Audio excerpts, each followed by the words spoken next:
एक ही सफ में खड़े हो गए दोनों, न कोई रहा बंदा न कोई रहा बंदा नवाज। अस्सलाम वालेकुम।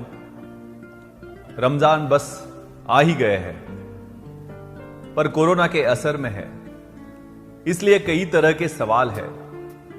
प्रशासन सतर्क है, फिक्रमंद है, लेकिन लॉकडाउन में लोगों ने कोरोना देखा है, उससे आ रही परेशानियों से रूबरू हुए हैं। जिम्मेदारी दिखने लगी है और इसकी जरूरत भी है। सब तरफ से कोशिशें हुई है, सबने मन बना रखा है घर में रहेंगे, इबादत करेंगे, रोजे रखेंगे, तराबी पढ़ेंगे, लेकिन बाहर नहीं निकलेंगे। दूसरा मसला रमजान की जरूरतें हैं जो अहम है, उसके लिए कोशिशें हो रही है। खलीस अल्लाह की इबादत है और रमजान का मतलब ही तैयारी है, सब्र है और मुश्किल हालात डटे रहना है। अभी तक रमजान में बेहतरीन फल से लेकर लजीज खाना दस्तरखान पर रहा है, पर इस बार हालात जुदा है। अल्लाह जो इंतजाम कर दे उस पर शुक्र करे और बताए रोजे का मतलब ही सब्र है। सिर्फ दिन भर ही नहीं करेंगे, पूरे महीने करेंगे और जैसा भी होगा उससे निपट लेंगे। जो हमारे पास है उसी से काम चलाएंगे और बताएंगे इन्हीं हालात से निपटने के लिए रोजे रखे जाते हैं। जो होगा इंशाअल्लाह अच्छा होगा और सब्र ही हथियार है। रमजान मुबारक। जय हिंद। कहाँ आप दूर भागेंगे मुसलमानों से, उनसे आप सब्जी नहीं खरीदेंगे। वो जो चीज आपको सेवाएं दे रहे हैं बाजार में व्यवसायी के रूप में, आप लेना बंद कर देंगे। कहाँ तक। नमस्ते, मैं हूँ स्वामी रामशंकर। कुछ लोगों की वजह से, जिनको करना कुछ नहीं है, जो अपने कमरे में बैठ करके हमारे आपकी तरह वो अपनी बात, अपना विचार लोगों के बीच में फैला रहे हैं, और जो सीधे साधे भोले भाले लोग हैं वो गुमराह हो रहे हैं। मैं हिंदू हो, चाहे मुस्लिम हो, चाहे सिख हो, चाहे ईसाई हो, सभी धर्म के लोगों से एक बात कहना चाहता हूँ। आप लोग जो भी बातें सुनते हैं अपने धर्माचार्यों से, थोड़ा अपने विवेक का इस्तेमाल करके उसका पालन करें, अपने जीवन में उसे शामिल करें। आपको लगता है किसी भी अंश में कि अगर वो गलत कर रहे हैं तो अंधभक्ति मत दिखाइए। अंधे होकर के जो बता रहे हैं उस पर चलिए मत। अच्छा होगा कि आप अपने विवेक का इस्तेमाल करके अपनी जिंदगी में फैसले लें और व्यवहार करें, तो इससे समाज में संतुलन बना रहेगा। आशा करते हैं आप हमारी बात से सहमत होंगे, और बात से सहमत हैं तो आप प्लीज इसे शेयर करिए। और इस वीडियो के जरिए केवल इतना मैं कहना चाहता हूं कि हमें कट्टर नहीं होना है। कट्टर होकर के हमको कभी कुछ नहीं मिलेगा।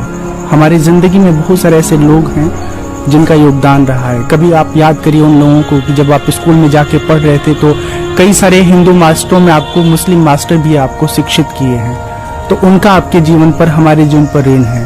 ऐसे तमाम लोग हमारे जीवन के आसपास हैं। जैसे मैं एक छोटी सी बात बताऊं, पिछले दिनों हम बैग बनवाने के लिए एक दुकान पर गए।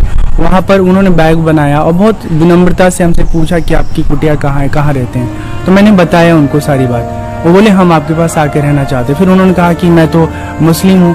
तो मैंने कहा कि मेरे लिए मैटर नहीं करता कि आप हिंदू हैं कि मुस्लिम हैं। आप अगर सात्विक तरीके से, सात्विक विचारधारा के अनुसार जीवन जीते हैं तो आप हमारी कुटिया में आ सकते हैं, रह सकते हैं। तो इस तरह से हमको रहना होगा, ठीक है।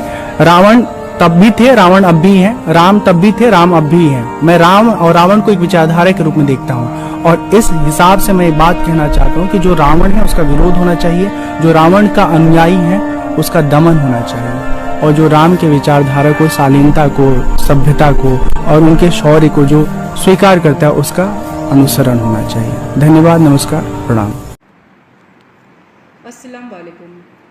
ये संदेश मेरे मुस्लिम भाइयों के लिए है। महामारी के समय में रमज़ान का पवित्र महीना हमारे सामने है। इस महीने की इबादत मानवता को इस गंभीर संकट से मुक्त कर सकती है। चूँकि नोवल कोरोना वायरस शारीरिक संपर्क से फैलता है, सोशल डिस्टेंसिंग मतलब जिस्म की दूरी इससे बचने के लिए सबसे प्रभावी तरीका है। काबे में पिछले 2 महीने से तवाफ़ निलंबित की गई है और मस्जिद नबवी मदीना में और अन्य मस्जिदों में सामूहिक नमाज अदा करने की मनाही की गई है। भारी बारिश या मौसम की खराबी के दौरान पैगंबर साहब ने भी मुअज्जिन को ये ऐलान करने के लिए कहा था कि किसी भी मस्जिद में आने की ज़रूरत नहीं है और फ़र्ज़ नमाज घर पे ही अदा की जानी चाहिए।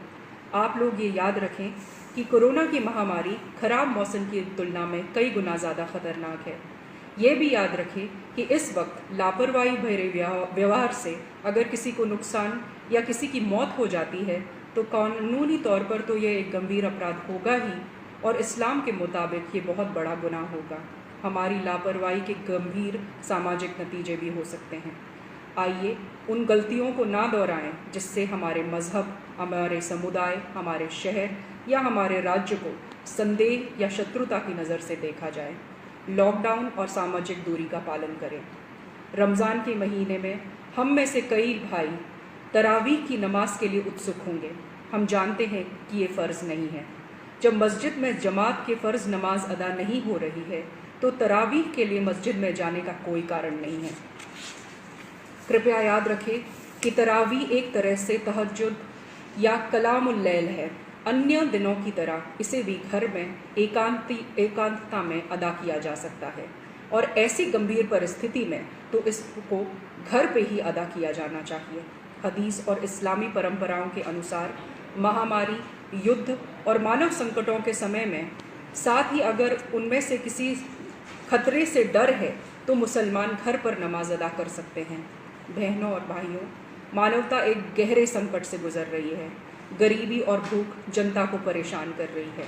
अल्लाह की इबादत करने का सबसे अच्छा तरीका मानवता और लोगों की सेवा करना है। ज़कात से बेहतर कोई सेवा नहीं है।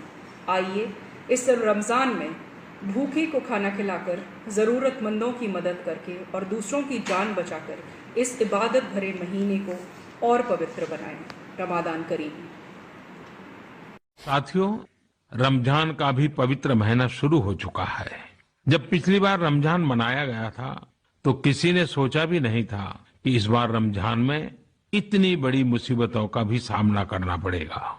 लेकिन अब जब पूरे विश्व में ये मुसीबत आ ही गई है तो हमारे सामने अवसर है इस रमजान को संयम, सद्भावना, संवेदनशीलता और सेवा भाव का प्रतीक बनाएं।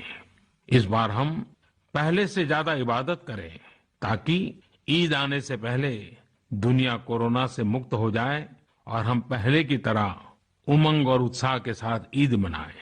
मुझे विश्वास है कि रमजान के इन दिनों में स्थानीय प्रशासन के दिशा निर्देशों का पालन करते हुए कोरोना के खिलाफ चल रही इस लड़ाई को हम और मजबूत करेंगे। सड़कों पर, बाजारों में, मोहल्लों में फिजिकल डिस्टेंसिंग के नियमों का पालन अभी बहुत आवश्यक है।